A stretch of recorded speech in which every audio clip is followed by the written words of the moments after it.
When you read the blessing of Jacob and how he outlined the character of his own clan, one pauses. This is a dying father who says some things that are pretty tough to four of his sons in particular. Um,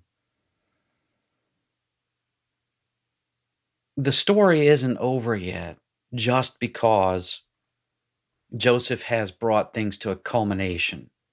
This savior son. The family story continues. The family story, shall we say, it evolves outward. It is still centered on Joseph, as we'll see when we make the move from Genesis to Exodus, the 400 years that have to pass by. We'll see that Joseph is still the linchpin to the thing, but the thing grows from him. And there's some oddities as you study it. That I'll leave to you to study, as your own Bible study. But just some comments again to apply it for our Lenten devotion.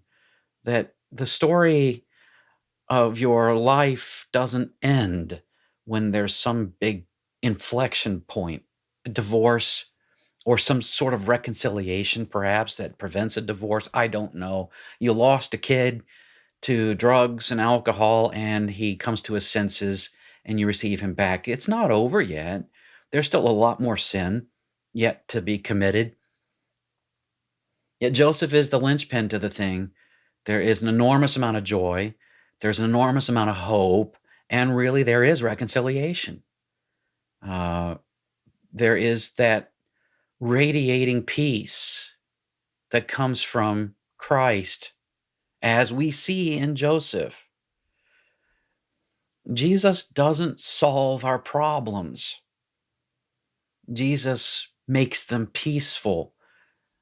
Jesus doesn't solve our problems. In fact, sometimes I think he stirs them up. Ours is the sin, but his is the disturbance, you see. And there's more to go. Take comfort as you go, knowing that you haven't reached the end yet. Take comfort, not anxiety, from the things that are going to happen to you that you can't possibly foresee. And it doesn't matter where you are in your journey in life.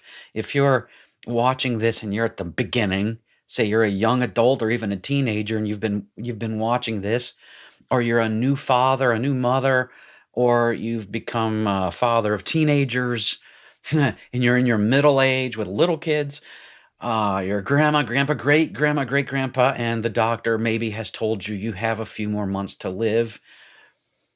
It's not over. There's a lot more to go, as you can see, even in Jacob, who blessed his sons and pulled up his feet, breathed his last, and he was gathered to his people. This we look forward to.